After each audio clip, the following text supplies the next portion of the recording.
Bismillahirrahmanirrahim. Assalamualaikum warahmatullahi wabarakatuh.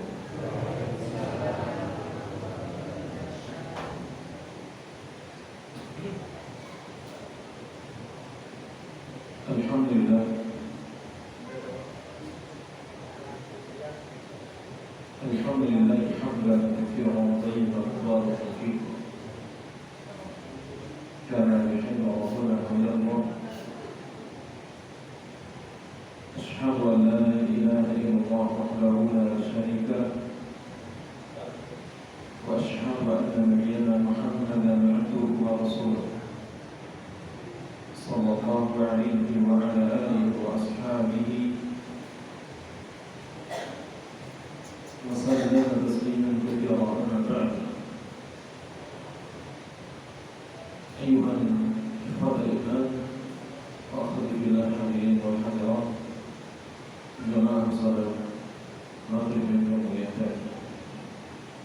Alhamdulillah, segala puji bagi Allah yang memudahkan kita semua untuk bersua kembali di majelis yang kita cintai ini untuk menyempurnakan apa yang telah kita kaji di pertemuan sebelumnya berkaitan dengan 7 sikap atas seorang mukmin terhadap perintah Allah Subhanahu wa taala. Yang mana apabila Allah Ta'ala memerintahkan kepada seorang hamba suatu perintah, suatu perkara, wajib dia menyikapi dengan 7 sikap.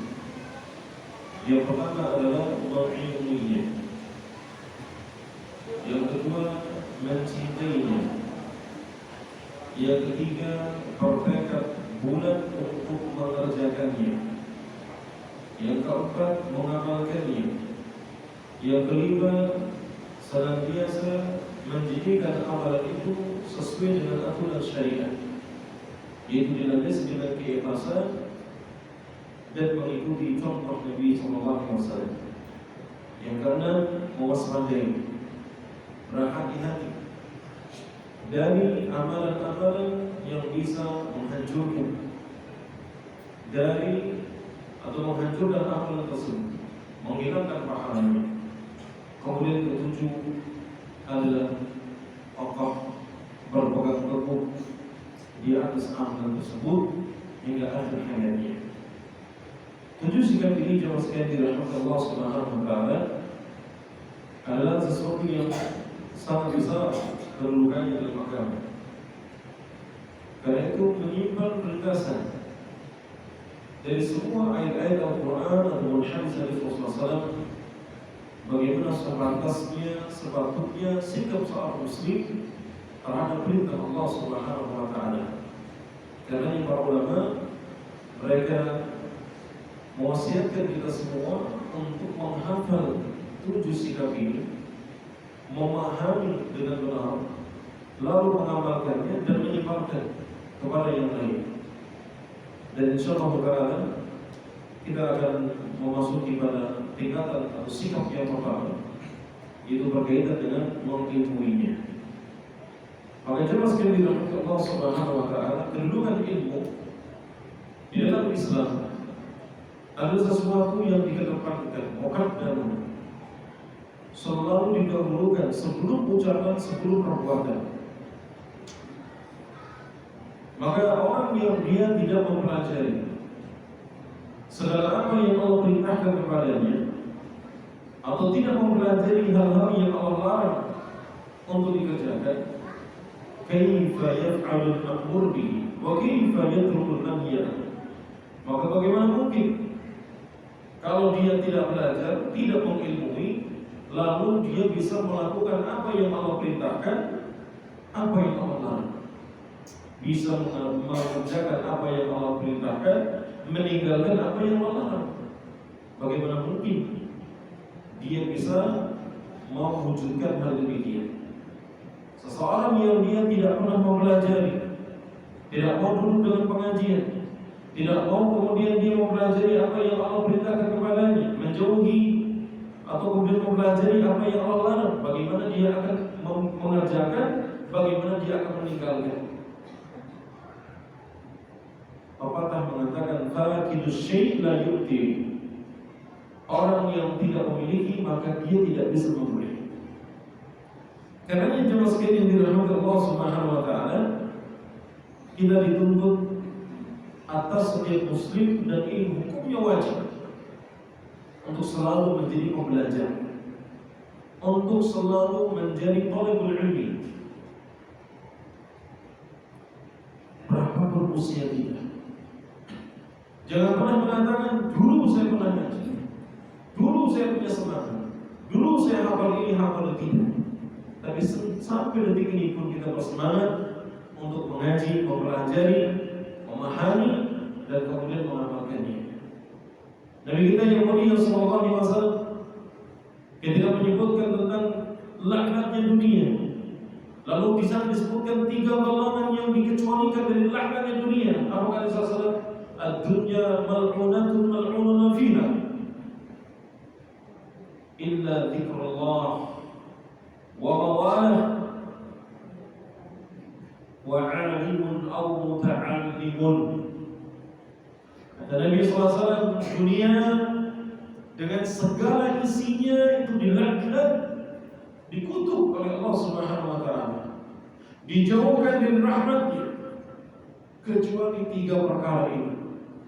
Perkara dunia kalau digunakan untuk 3 amalan ini, maka bukan dilaknat namun dirahmati. Apa itu? Digunakan untuk zikrullah, berzikir kepada Allah. Yang kedua, muamalah, digunakan untuk melakukan ketaatan, amal soleh, kebaikan, sampai ajal menjemput. Dan yang ketiga adalah dia menjadi seorang yang alim, lalu mengajarkan ilmu yang dia ilmui, atau muta'allimun, atau dia menjadi pembelajar. Kalau kehidupan kita diisi dengan kegiatan untuk zikir kepada Allah, mengagungkan Allah Subhanahu wa taala, meminta, berdoa kepadanya, lalu diisi dengan berbagai ketaatan yang diperintahkan, yang wajib maupun yang sunnah, lalu sampai kepada kita, kalau kita berilmu, kita mengajarkan ilmu tersebut, atau kita kemudian menjadi seorang penuntut ilmu. Inilah ciri-ciri orang-orang yang akan dijauhkan dari laknatnya dunia. Maka hidupnya diberkahi, dirahmati, dia akan mendapatkan kebahagiaan dalam hidupnya karena dia mengerti tujuan hidup itu apa. Karena Allah Subhanahu wa taala tidak pernah iseng, bercanda, bermain-main ketika menciptakan daripada makhluknya. Kita semua sebagai manusia yang dikatakan sebagai ahli asal takwim manusia ke makhluk yang paling sempurna, maka Allah Subhanahu wa taala menciptakannya itu dengan tujuan, dengan hikmah tertentu. Hadirin jemaah sekalian dirahmati Allah Subhanahu wa taala, karena betapa agungnya kedudukan ilmu di dalam syariat, maka Nabi kita yang mulia sallallahu alaihi wasallam itu menyebutkan berbagai macam redaksi tentang keutamaan menuntut ilmu. Contoh yang akan menjadikan kita bersemangat menuntut ilmu meskipun turun hujan, meskipun jauh, meskipun dingin dan seterusnya, adalah Nabi mengatakan, man salaka tariqan yaltamisu fihi ilman sahhalallahu lahu bihi tariqan ila jannah. Barang siapa yang menempuh suatu jalan, dia pergi dari rumahnya keluar, ngapain? Yaltamisu fihi ilman, untuk meraih ilmu. Bukan pengen ketemu si A, bukan pengen ketemu si B, bukan ingin merasakan makanan yang di sana, bukan ingin merasakan makanan-nya, bukan. Bukan karena ingin di sana ada AC-nya, bukan. Yaltamisu fihi ilman. Ia datang ke masjid, ke tempat untuk menuntut ilmu. Maka Allah Subhanahu wa taala akan mudahkan baginya dengan jalan tersebut, jalan dia menuju surga. Maka menuntut ilmu itu membutuhkan adanya keseriusan. Menuntut ilmu itu kita memerlukan adanya sopan santun, etika, adab. Sebagaimana dikatakan, man la yukrimul ilma la yukrimuhumul ilmu. Siapa yang tidak memuliakan ilmu, maka ilmu tidak akan memuliakannya. Bil adab tafhamul ilma. Dengan engkau memiliki adab, maka engkau akan dimudahkan memahami ilmu. Maka tidak bisa ilmu itu diraih dengan seorang yang dia hanya sekedar iseng, tanpa adab, tanpa sopan santun, tanpa etika, tanpa ada kesusahan. Hadirin yang sekalian dirahmati Allah Subhanahu wa taala. Demikian pula Nabi sallallahu alaihi wasallam mengatakan, "Man yuridillahu bihi khairan yufaqihu fid din." Barang siapa yang Allah menghendaki padanya kebaikan, menjadi orang yang baik di sisinya, sebaik-baik orang di sisi Allah Subhanahu wa taala, maka cirinya, tandanya adalah Allah jadikan dia faqih, dia mendalam ilmunya berkaitan dengan ilmu agama. Ini yang menjadikan orang iri terhadap ilmu agama. Orang-orang yang memiliki ilmu dunia, ketika sampai di puncaknya, begitu dia melihat tentang ilmu agama, maka mereka menyesal. Kenapa dari dulu dia tidak belajar agama? Orang memahami ilmu dunia sampai dia menjadi ahlinya, tidak ada pujian sedikit pun dari Allah Subhanahu wa taala. Tidak ada. Mau yang pakar apapun. Kalau hal itu tidak digunakan untuk kemaslahatan akhir, maka tidak ada sama sekali pujian dari Allah taala, tidak ada pahalanya. Tapi berbeda ketika seorang dia itu memiliki kemampuan, memiliki ilmu yang mumpuni dalam perkara agama. Dia mengenal ini yang haram, ini yang halal. Dia mengenal ini yang diwajibkan, ini disunahkan, ini diharamkan, ini dimakruhkan. Ini tentang perkara akidah, keimanan. Ya. Kalau dia memiliki kemampuan yang demikian, maka itu disanjung, dipuji oleh Allah Subhanahu wa taala. Sampai-sampai Allah banyak dalam ayat mengatakan, "Fas'alu ahla dzikri in kuntum la ta'lamun." Bertanyalah engkau kepada ahli zikir, yaitu kepada para ulama yang berilmu, jika engkau tidak mengetahuinya. Dijadikan sebagai orang-orang yang mulia. Bahkan mereka disandingkan dengan kesaksian Allah Subhanahu wa taala akan keesaannya beserta para malaikat. Syahidallahu annahu la ilaha illa huwa wal malaikatu wa ulul ilmi qa'iman bil qisth. Allah mempersaksikan untuk dirinya, tidak ada yang berhak disembah dengan benar kecuali hanya Dia. Kesaksian ini juga diikuti oleh para malaikat. Demikian pula orang-orang yang memiliki ilmu. Ilmu apa? Ilmu din, ilmu agama. Maka hadirin yang sekalian dirahmati Allah Subhanahu wa taala, siapa yang akan menjadi orang yang mulia di sisi Allah Subhanahu wa taala? Mereka yang berilmu agama. Yang tujuan mereka mengilmui agama itu adalah untuk diamalkan. Innama yuta'allamul ilmu liyuttaqallahu bihi. Kata Sufyan Ats-Tsauri rahimahullah taala beliau mengatakan, sesungguhnya hanyalah ilmu agama itu dipelajari. Kita mengenal halal dan haram, kita mengenal ini perintah, ini larangan, ini tauhid, ini kesyirikan, ini sunnah, ini bid'ah, ini maksiat, ini ketaatan, ini iman, ini kekufuran. Tujuannya adalah untuk semakin kita bertakwa kepada Allah Subhanahu wa taala. Tujuannya adalah untuk menjadikan kita semakin bertakwa kepada Allah Subhanahu wa taala. Bukan mengejar titel, bukan mengejar dia memiliki keahlian riwayat, bukan mencari para sanadnya, bukan menambah guru juga, bukan, tapi untuk semakin bertakwa kepada Allah Subhanahu wa taala. Nabi kita yang mulia sallallahu alaihi wasallam, sesuatu yang menakjubkan dalam urusan Nabi sallallahu alaihi wasallam yang pada hari ini tidak semua orang melakukannya, adalah diceritakan oleh Ummu Salamah, salah satu istri Nabi sallallahu alaihi wasallam.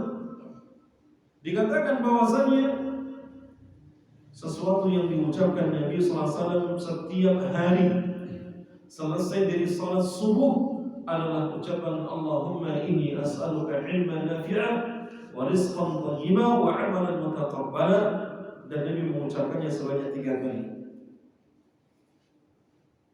setiap hari selesai salat subuh. Dan itu terdengar oleh istrinya Ummu Salamah pada hadis riwayat Imam Ibnu Majah. Ya Allah, aku mohon kepadamu ilmu yang bermanfaat, rezeki yang baik, amalan yang diterima. Nabi minta 3 permintaan yang begitu besar, begitu penting, yang sebenarnya sudah mencukupkan hajat setiap orang di dunia ini. Kalau dia mendapatkan ilmu setiap harinya, mendapatkan rezeki yang baik setiap harinya, mendapatkan kepastian amalan yang diterima setiap harinya, cukup bagi dia.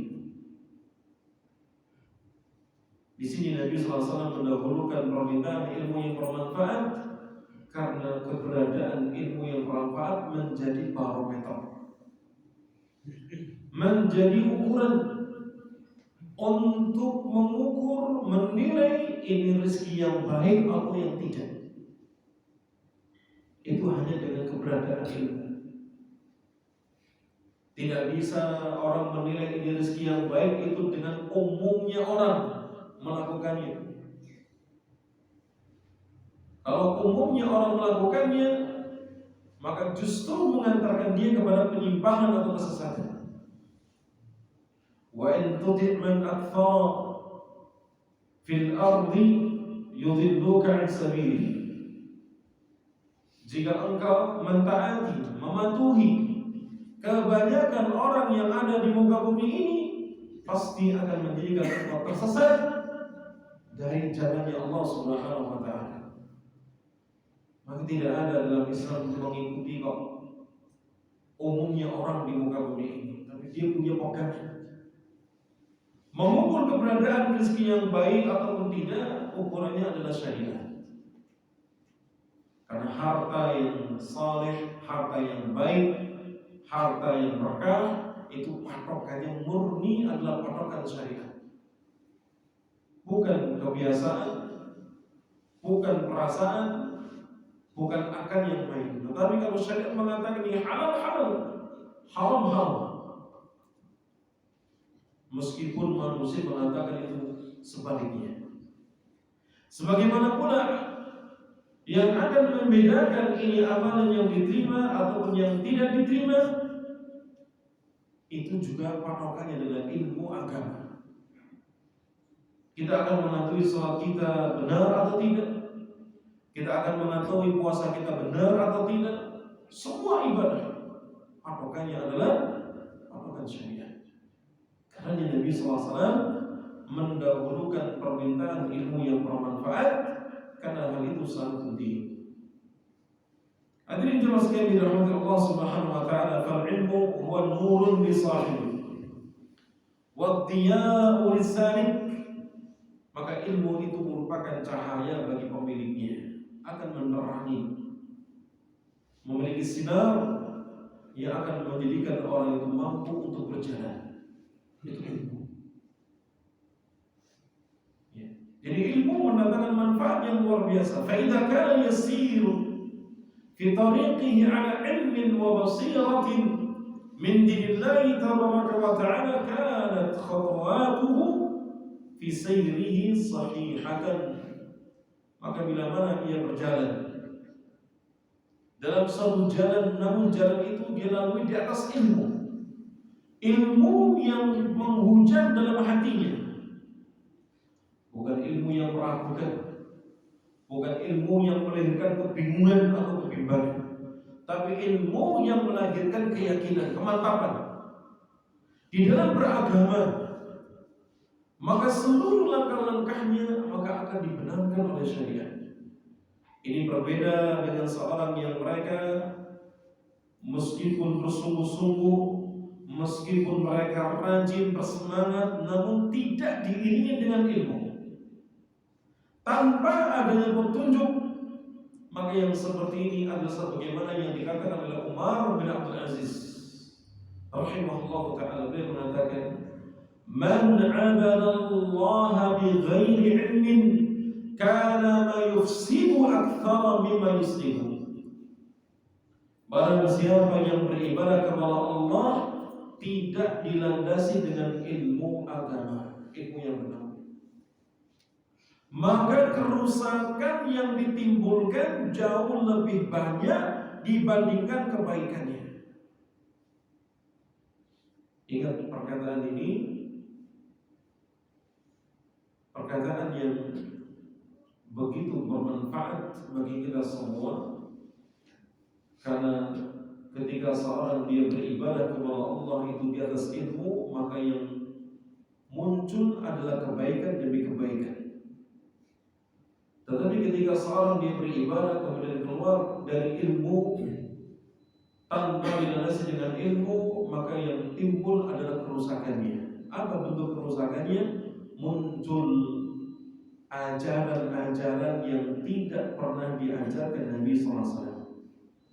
Muncul penyimpangan-penyimpangan di dalam perkara akidah, muncul kebatilan-kebatilan yang tersebar di tengah manusia, dan itu semua disebabkan karena kebodohan di dalam beragama. Ya. Maka jemaah sekalian dirahmati Allah Subhanahu wa taala, ilmu ini sangat penting. Mengilmui suatu perkara dalam agama hukumnya wajib sebagai sikap seorang muslim terhadap perintah Allah Subhanahu wa taala. Maka menjadi asas fondasi yang agung, menjadi tuntutan yang mulia yang wajib atas setiap muslim dan muslimah untuk bersungguh-sungguh meraih ilmu tersebut. Karena yang jelas sekali dirahmati Allah Subhanahu wa taala, walihada yanbaghi an yakuna fi barnamaji al-muslim al-yawmi talabul ilmi. Karenanya satu kegiatan yang sepatutnya ada pada diri setiap muslim harian, kegiatan harian, bukan pekanan. Kita tidak boleh menyalahkan, misalkan masjid hanya menyediakan kajian kok cuma pekanan. Maka kita harus mencari. Sepatutnya bagi seorang muslim dalam kegiatan hariannya itu ada yang namanya talabul ilmi, menuntut ilmu agama. Jangan menunggu hari Jumat saja, tapi hari-hari yang lain pun kita berupaya untuk mendatangi majelis-majelis ilmu yang mungkin diadakan di luar masjid ini. Mendatanginya dengan adab yang baik, membawa alat tulis untuk mengikat ilmu yang telah kita pahami. Ya, usahakan jangan ngantuk, jangan tidur. Kalau ngantuk dan tidur seterusnya langsung ambil air wudu sebelum nanti diusir. Ya, usahakan demikian. Kalau dikatakan saya letih, saya tadi itu kerja ini seterusnya, sama. Kalau saya letih itu di dunia juga semuanya apa? Letih. Kenapa? Laqad khalaqnal insana fi kabad. Sungguh kami ciptakan manusia itu dalam keadaan susah payah. Jadi tabiat sifat manusia di dunia itu selalu apa? Susah payah. Nanti mangan pun susah payah. Percaya? Kita mau makan, mau tidur, mau apapun itu, mau naik sepeda, ya susah deh, susah. Ya, butuh tenaga, butuh persiapan. Ya. Mau makan durian itu susah. Percaya? Hah? Kurang kelapa tadi. khalaqnal insana fi kabad. Perhatikan kalimat kabad. Kabad itu artinya apa? Susah payah, sulit, kesusahan. Itu sifat tabiat manusia yang Allah ciptakan. Jadi nggak ada perkara mengeluh. Antum kalau hantar misalkan sampai mau umrah pun ibadah haji, tetap di sana ada kesulitan, ada kepayahan. Tapi ketika kita sabar, ikhlas, menerima, ridho, Allah berikan kemudahan. Rumah tangga susah nggak? Susah. Punya istri susah nggak? Susah. Punya anak susah nggak? Susah. Ya. Tapi ketika kita sudah menerima takdir ini, kita menjalaninya, Allah berikan kemudahan. Ya. Maka jawab sekali rahmat Allah Subhanahu wa taala, tuntutlah ilmu. Jadikan program harian kita untuk menuntut ilmu, mempelajari ilmu yang jelas, yang bermanfaat bagi kita semua. Kemudian jawab sekali dirahmati Allah Subhanahu wa taala, maka inti dari sikap yang pertama ini, kewajiban setiap muslim terhadap perintah Allah Ta'ala adalah dia memiliki kewajiban untuk mengilmui dan mempelajari setiap apa yang Allah perintahkan, setiap apa yang Allah larang. Itu poinnya. Ya. Al-ilmu wa ta'allum bi ma'rifatil awamir wa ma'rifatin nawahi. Mengilmui dan mempelajari dengan kita mengenal perintah-perintah dan larangan Allah Subhanahu wa taala. Itu poinnya. Maka seandainya Allah Ta'ala memerintahkan kita dengan tauhid, maka kita harus mempelajari apa itu tauhid. Yang itu merupakan perintah Allah yang paling besar, sunnah Nabi yang paling besar, yang paling wajib adalah mentauhidkan Allah Subhanahu wa taala. Sebagaimana larangan Allah yang paling besar, larangan Allah yang paling besar itu adalah berbuat kesyirikan kepadanya. Kemudian jelaskan dirahmati Allah Subhanahu wa taala, kita masuk pada langkah atau sikap yang kedua pada 7 sikap yang wajib pada diri setiap muslim terhadap perintah Allah Ta'ala. Apa yang kedua? Mahabbatu ma anzalallah wa kufru man karihahu. Berupaya untuk cinta, menumbuhkan rasa cinta terhadap apa yang Allah turunkan, baik itu perintah ataupun sebaliknya. Kita harus mencintai ini semua adalah apa yang Allah turunkan. Itu berkaitan dengan syariatnya, mencintai syariat Allah Subhanahu wa taala. Ketika Allah melarang kita untuk berzina misalnya, kita harus menerimanya, jangan membenci. Allah melarang kita untuk melakukan riba, maka harus timbul rasa cinta, bukan malah membenci. Kenapa kok dilarang? Maka harus menumbuhkan rasa cinta terhadap apa yang Allah turunkan, termasuk mengingkari orang yang membenci terhadap apa yang Allah turunkan. Ya. Menumbuhkan rasa cinta terhadap perintah-perintah Allah Subhanahu wa taala itu sungguh mulia. Itu tanda keimanan yang sempurna. Dan itu perlu untuk selalu dijaga, ditumbuhkan, dikembangkan. Karena perintah Allah begitu banyak. Ya, ada yang wajib, ada yang sunnah. Maka kalau kita tumbuhkan, kita jaga cinta itu dalam hati kita, maka tidak ada kalimat malas saat mengerjakan apa yang Allah perintahkan. Cinta itu menunjukkan seorang akan bersemangat. Tidak mungkin ketika dia akan bertemu dengan orang yang dia cintai lalu kemudian dia tidak bersungguh-sungguh atau bermalas-malasan, tidak mungkin.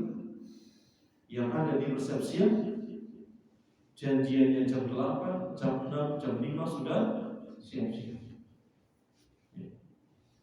Demikian pula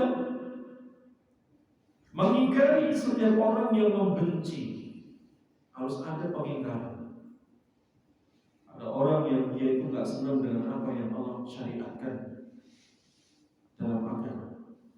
Contohnya orang-orang munafik, orang-orang kafir, ya, mereka selalu mengejek, menghina, mencemooh, menjatuhkan syariat Islam. Ya. Maka sikap kita adalah mengingkari perbuatan mereka, mengingkari apa yang mereka benci. Ya, maka kita harus berbangga dengan syariat. Ada orang misalkan tidak senang dengan orang yang jenggotan, dikatai dengan ini, dikatai dengan itu, dan seterusnya. Kita harus mengingkari jenggot itu sunnah Nabi, sunnah para Nabi, sunnah para Rasul. Bukan tanda kebodohan. Semakin panjang jenggotnya semakin bodoh gitu. Karena ada yang mengucapkannya. Ya.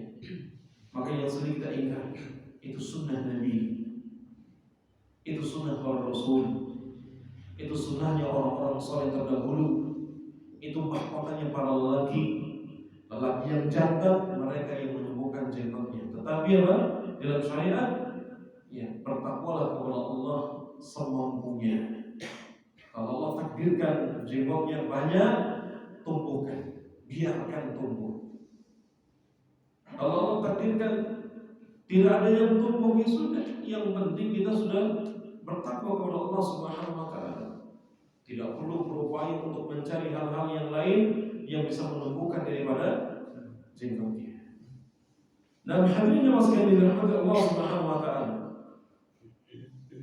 Dzalika bi annahum karihu ma anzalallahu fa ahbata 'amalahum.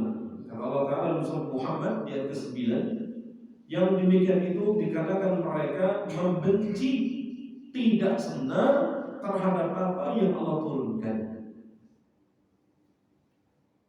Ya, tidak senang dengan apa yang Allah turunkan. Hati-hati, itu bukan sifat orang mukmin. Kan banyak sekali hal-hal yang bisa dikorek ketika itu bersinggung dengan syariat.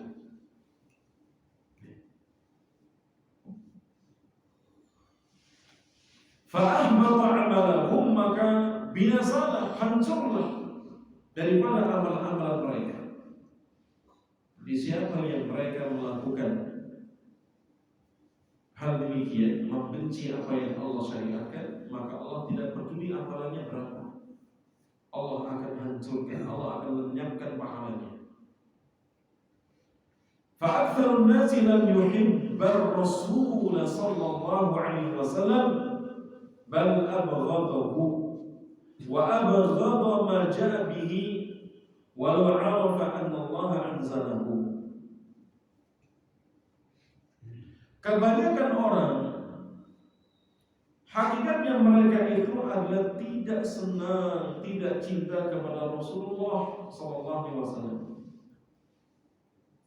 Bahkan cenderung mereka itu murka, cenderung mereka membenci, cenderung mereka itu membenci apa yang dibawa oleh Nabi SAW, meskipun ia mengetahui bahwasanya Allah yang menurunkan hal itu kepada Rasulullah, kepada Muhammad. Sikap yang kedua ini, jemaah sekalian dirahmati Allah Subhanahu wa Ta'ala, adalah berkaitan dengan rasa cinta yang memenuhi hati, sehingga dikatakan kewajiban kita adalah memenuhi hati kita dengan rasa cinta. Rasa cinta yang membawa kita kepada kebaikan, yang menyuruh pada kemuliaan ataupun keutamaan. Cinta itu amalan hati. Kalau hati kita mencintai apa yang diturunkan Allah Subhanahu wa Ta'ala, maka mempengaruhi fisik-fisik kita yang lainnya, anggota-anggota tubuh yang lainnya. Kata Nabi SAW, "Ala inna fil jasadi mudghatan, idza salahat salaha al-jasadu kullu, wa idza fasadat fasada al-jasadu kullu, ala wa hiya al-qalb."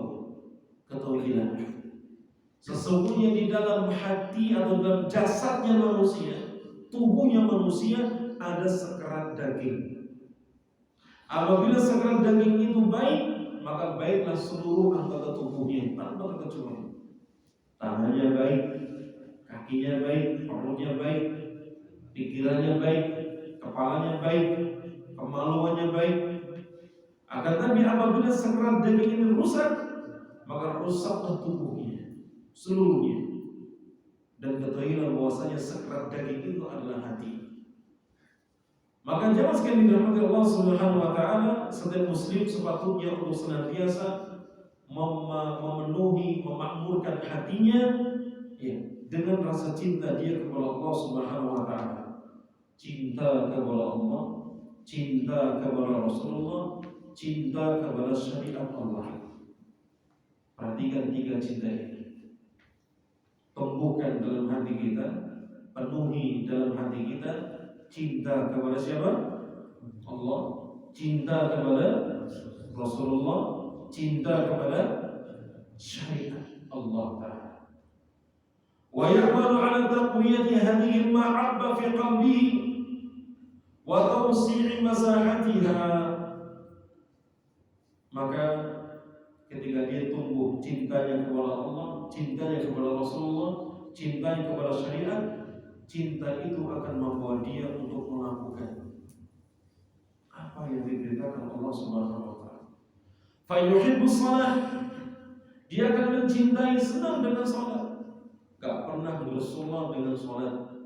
Mau imamnya dia lama dan asal gak komentar. Ya.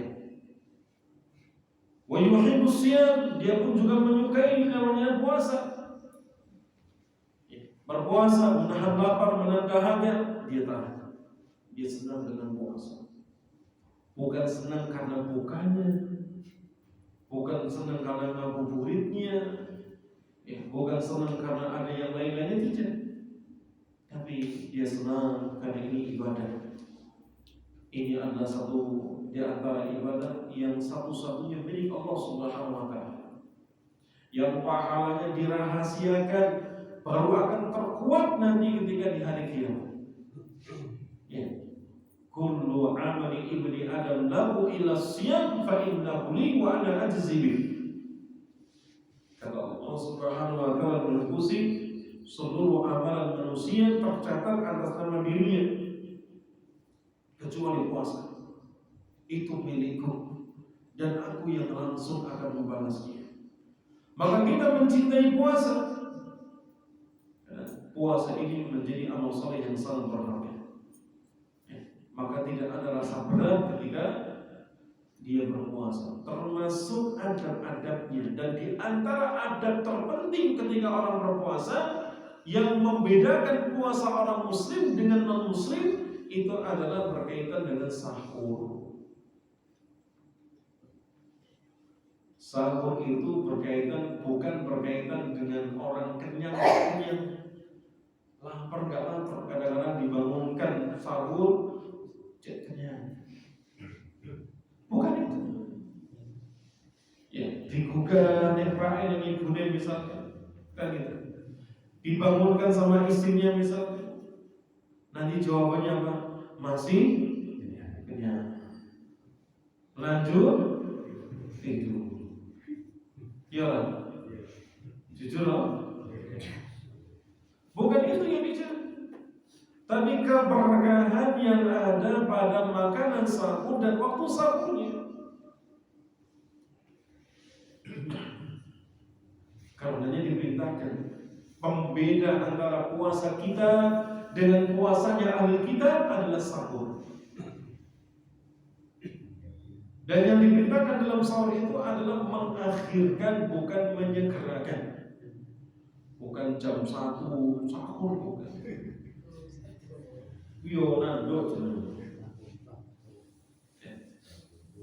Tapi ambillah yang akhir.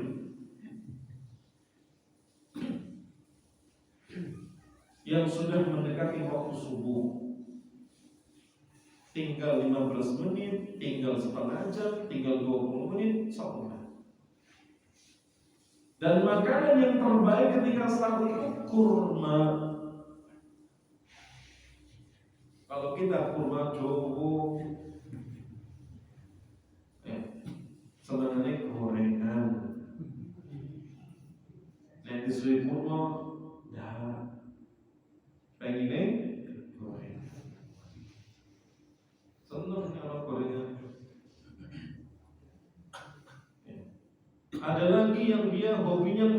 rokok sing digoleki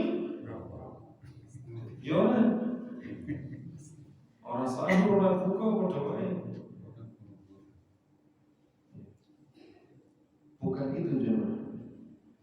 Cintailah puasa sebagaimana kita mencintai hal-hal yang lain yang berkaitan dengan puasa. Maka bangun sahur motivasinya ingin menegakkan sunnah Nabi SAW. Ingin puasanya sempurna, bagian dari cinta. Kita kerjakan. Bangun, bisa sholat dulu, bisa berdoa dulu, bisa baca Quran dulu. Bukan nunggu nih pas ada. Kan banyak orang tuh bingung. Jadi ngopo ning sahur iki? Nek mangan-mangane wis wareg. Ya. Banyak sahur itu waktunya diberkahi. Banyak para malaikat yang menyaksikan yang menghadiri. Kita diperintahkan untuk menghidupkannya dalam doa, dalam tilawah, dalam sholat. Ya. Sampai kemudian masuk waktu subuh. Baik, kita tinggalkan puasa. Wa yuhibbul birra was-silah wal ihsan. Dia mencintai pula untuk berbakti kepada orang tuanya, menyambung silaturahmi, berbuat baik kepada khalayak manusia atau orang-orang yang memang diperintahkan untuk kita berbuat baik kepada mereka. Berbakti kepada orang tua itu bukan sedang balas budi. Ini kewajiban yang Allah wajibkan kepada setiap manusia. Untuk mereka mengabdi berbuat kebaikan kepada orang tuanya dalam perkataan, dalam perbuatan, demikianlah dalam sikap dan hatinya. Ya. Siapa yang mereka tidak mau berbakti kepada orang tuanya dirurhaka, ya, dan itu menyebabkan dia bisa masuk ke dalam neraka. Karena dosa terbesar setelah seorang dia itu berbuat syirik kepada Allah adalah kaitannya dengan durhaka kepada orang tua. Karena Allah Subhanahu wa taala menyandingkan hak Allah Subhanahu wa taala dengan hak orang tua. Wa qadha rabbuka alla ta'budu illa iyyah wa bil walidayni ihsana. Setelah menyebutkan hak Allah untuk hanya diibadahi semata, tidak boleh disekutukan dengan yang lainnya, Allah menyebutkan dan hendaklah engkau berbuat baik kepada kedua orang tuamu sebakti-baktinya. Jadi gak boleh hitungan, ya, gak boleh hitungan. Karena itu ibadah seperti salat, gak pernah kita hitung salat, pernah gak? Dalam seumur hidup kita ngitungin salat, pernah gak? Gak pernah. Jadi kalau orang tua, ya, orang tua yang kemudian kita memenuhi kebutuhannya, gak boleh hitungan. Kadang-kadang orang tua itu meminta, jangan sampai orang tua meminta kalau bisa. Kita sudah memberi. Ternyata kau minta berarti memang kurang. Jangan langsung ditegur, lah kau ingin bisa.